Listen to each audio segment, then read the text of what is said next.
내년 5월 우리나라와 아시아 각국 영재들이 창의력을 겨루는 아시아 창의력 올림피아드 대회가 개최될 예정입니다. 창의력 올림피아드는 주어진 과제를 팀원들과 협동하면서 창의적으로 해결하는 인재를 키우는 목적을 갖고 있는 대회인데요. 대회 내용과 또 참가 방법 등에 대해 한국학교발명협회 양선환 부회장님과 함께 자세히 알아보겠습니다. 안녕하십니까? 네, 안녕하세요. 네, 지난해죠 제1회 아시아 창의력 올림피아드 대회가 열렸는데요. 네. 먼저 이 아시아 창의력 올림피아드가 어떤 대회인지부터 좀 설명을 해주시죠. 네, 방금 사회자께서도 말씀하셨지만 우리 창의력 올림피아드는 우리 한국을 포함해서 동아시아 국가들이 함께 창의적인 문제 해결력을 가지고 함께 축제를 여는 그런 장입니다. 네. 작년에는 본선에 약 250팀이 출전해서 약 1000여 명 팀들이 참가하였습니다. 특히 작년에는 생활 주변의 재활용품을 많이 이용해서 다양하게 문제를 해결하는 데 활용하였습니다. 두 번째로는 문제를 혼자보다는 팀원과 함께 하려는 그 노력을 많이 보여주었습니다. 협동력은 미래 사회에서 꼭 필요한 핵심적인 요소입니다. 우리나라 학생들이 협력의 관점에서 발전적으로 성장하고 있다는 것을 보여주고 있다고 말할 수 있습니다. 네. 작년에 이러한 노력의 결과로 도전과제 A, B, C, D 전반에 걸쳐서 상위권에 입상하는 쾌거를 이뤘습니다. 네. 그러니까 동아시아 국가 학생들의 창의력을 겨루는 대회이자 또 축제라고 할 수가 그렇죠. 있겠네요.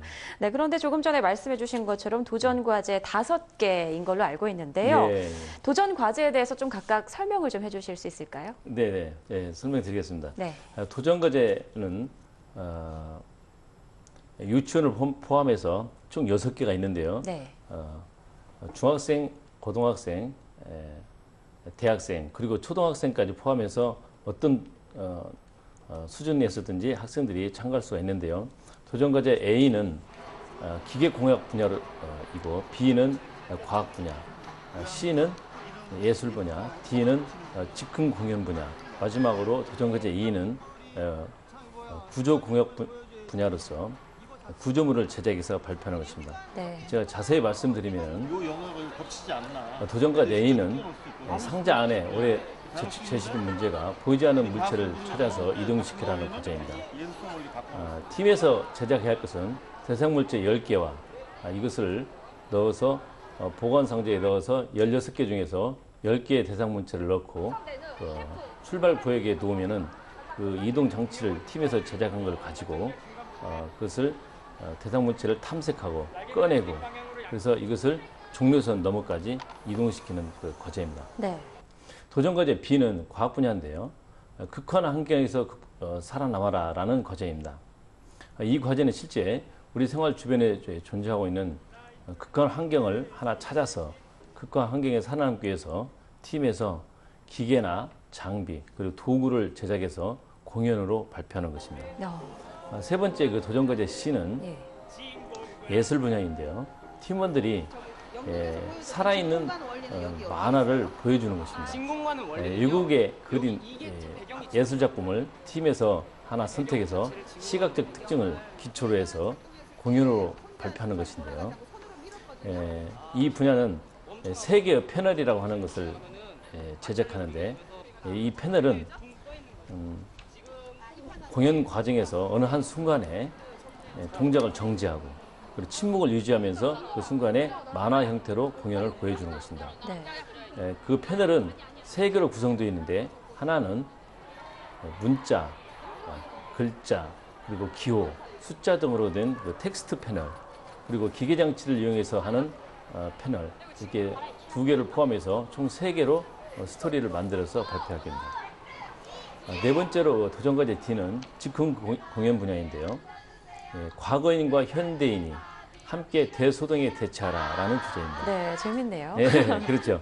이 대회 참가 요소가 있는데요. 4개 참가 요소에 여기는 주어지는데 첫 번째로 과거인은 기원전부터 1979년도까지 시대를 12개로 나누어서 그중에 2개를 선택해서 그 시대를 대표하는 역사적인 인물을 등장인물로 선택하는 것입니다.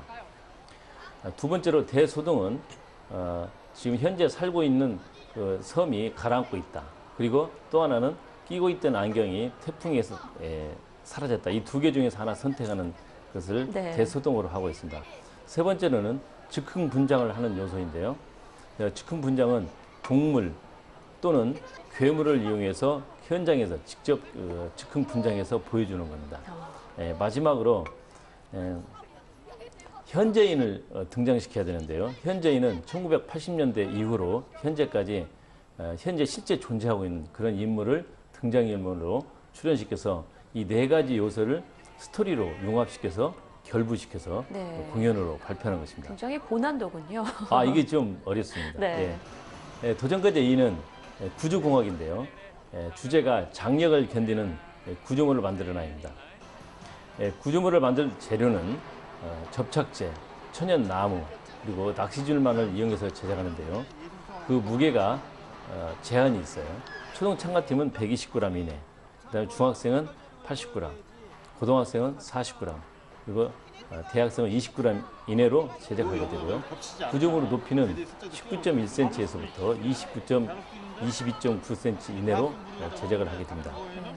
도전과제 이 분야에 대해서 올해 좀 달라진 것이 하나 있는데요. 네. 이 도전과제 이 분야에서 작년까지는 피라미드 테스트기라는 게 없었는데 올해 새로 생겼어요. 네. 그래서 이 피라미드 테스트 기판이라는 것을 테스트기 위에 올려놓고 그 위에 구조물을 놓고 중량 측정을 하게 됩니다.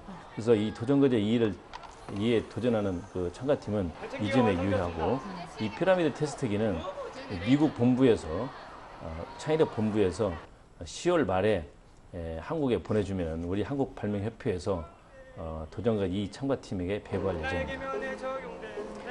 네. 자세한 내용은 10월 12일 날 다음 달 수도공구에서 설명회를 갖습니다. 그때 자세한 내용을 안내하도록 하겠습니다. 10월 12일, 다음 달 10월 12일에 서울 수도공고에서 설명회를 개최하는군요. 관심 있는 네. 학생과 학부모들 또 네. 선생님들까지 좀 예. 참여를 해주시면 네. 더 쉽게 이해가 되실 것 같은데 네. 그러면은 지금 말씀해주신 도전 과제 중에 네. 참가하는 학생들은 선택을 해서 과제를 수행하는 건가요? 그렇죠. 참가팀에서 도전과 하나씩을 선택해서 네. 거기에 참가하게 됩니다. 네, 그런데 뭐 과학부터 예술까지 정말 분야도 다양하고요. 그렇죠. 제가 만약에 참여를 한다면 어떤 부분을 할 수 있을까 생각해봤는데, 네. 어느 것 하나 쉬운 게 없을 것 같습니다. 그렇죠. 자, 그럼 방금 말씀해주신 게 이제 본선 대회의 과제인 거죠. 네, 본선대회죠. 네, 본선 대회 전에 또 도전 과제 설명회뿐 아니라 뭐 서류 제출, 서류 심사 등이 있다고 들었는데요. 예, 예. 자세한 설명을 좀 해주시죠. 또 본선대회 참가하기 전에 네. 먼저 예선대회를 갔는데 예선대회 때 참가할 서류가 네 가지가 있습니다. 첫 번째는 도전과제 참가팀 명단입니다. 그것을 제출해야 되고요. 나머지 세 가지가 있는데 한 가지는 도전과제 참가할 때 그 팀 도전과제의 설명서, 하나는 자율수행 선서문, 나머지 하나는 비용 명세서, 이 세 가지를 제출하는데요. 네. 이 세 가지 양식은 도전과제가 지금 현재 한국학교발명협회 공지사항에 탑재되어 있는데 그 문제 뒷부분에 양식이 탑재되어 있습니다. 이 세 가지를 제출하시면 되겠습니다. 네. 자, 일단 내년 2월에 이제 본선 대회가 진행이 되는 건데 그 네. 전부터 좀 준비할 학생들은 좀 차근차근 생각도 하고 준비를 해놓는 게 좋을 것 같습니다. 그렇죠. 우선 좀 준비해야 할 사항은 어떤 것들이 있는지 설명을 좀 해주시죠. 그렇죠. 먼저 우리 팀에서 준비해야 될 게 뭐냐면은 맨 먼저 해야 될 것이 학생들이 이 참가팀은 도전 과제는 혼자 하는 게 아니고 5명에서부터 7명까지 팀으로 구성되어 있어요. 네. 그래서 먼저 팀을 구성해야 됩니다. 팀을 구성한 다음에 두 번째로는 이 과제는 장기적으로 약 5개월 내지 6개월 동안 이루어지기 때문에 팀원들이 정기적으로 모여서 문제를 해결하기 위해서는 팀원들이 계획 일정을 수립을 해야 됩니다. 네. 세 번째로는 팀에서 팀원이 구성된 다음에는 이 역할 분담을 해야 됩니다. 그 역할 분담은 팀장, 재료 담당, 공연 담당, 시간 기록 등이 있는데 이런 역할을 부여해서 갈등을 최소화하는 데 노력을 하고 이 역할을 주기적으로 돌려가면서 역할을 함으로써 다양한 역할을 수행하는 그런 효과도 있을 것입니다. 네. 5명에서 7명까지 한 팀이 될 수가 있고 무려 예, 예. 반년 가까이 과제가 또 진행이 되기 때문에 그렇죠. 굉장히 좀 팀워크에 잘 맞는 구성원들로 이루어져 있는 게 중요할 것 같네요. 그렇습니다. 네. 네. 그리고 또 시상 및 입상자 특선에 대해서 좀 궁금한데요. 네. 심사 방법, 시상 계획이나 뭐 예. 또 시상 내용과 특전에 대해서 네, 소개를 좀 제가 해주시죠. 말씀드리겠습니다.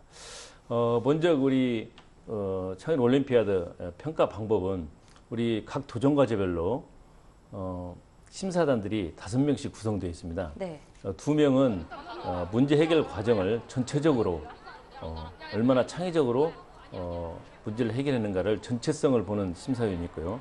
나머지 3명은 문제 해결 과정을 구체적이고 이 세부적으로 해결한가를 관점 보게 됩니다. 평가 관점은 먼저 도전 과제를 창의적으로 독창적으로 문제를 해결했는가를 봅니다. 두 번째는 협동력입니다. 팀원 간의 부족한 점을 서로 보완해주고 격려해주고 칭찬해주는 것을 평가하게 됩니다. 마지막으로 도전과제 설명서에서 요구하는 그 관점에 대해서 깊이 있고 구체적인 방법으로 문제를 해결하는지에 대해서 평가를 하게 됩니다. 네. 시상 계획은 저희들이 금상, 은상, 동상 그리고 장려상이 있는데 각 도전 과제별로 금상에게는 장관상이 주어지고 은상은 한국교원대학교 총장상, 특허총장상 등 창의력과 발명교육과 관련된 교원장상이 주어지고 부상으로 트로피가 주어지게 되겠습니다. 특히 본선대회에서 금상과 은상을 받은 팀에 대해서는 내년 5월 미국 테네시 주립대학에서 열리는 세계대회에 참가할 수 있는 특전이 주어지는데요. 네. 참가하는 그 결정 여부는 팀에서 결정하게 됩니다. 말씀을 들어보니까 뭐 특전도 아주 훌륭한 것들이 많이 또 네. 준비되어 있지만 네. 그 과정 속에서도 굉장히 학생들이 창의력과 협동심을 키우는데 아주 큰 네. 또 성과를 얻어갈 수 있는 그렇습니다. 대회일 것 같다라는 생각이 드네요. 네. 네, 지금까지 아시아 창의력 올림피아드에 대해서 한국학교발명협회 양선환 부회장과 함께 이야기 나눠봤습니다. 오늘 말씀 고맙습니다. 네, 감사합니다.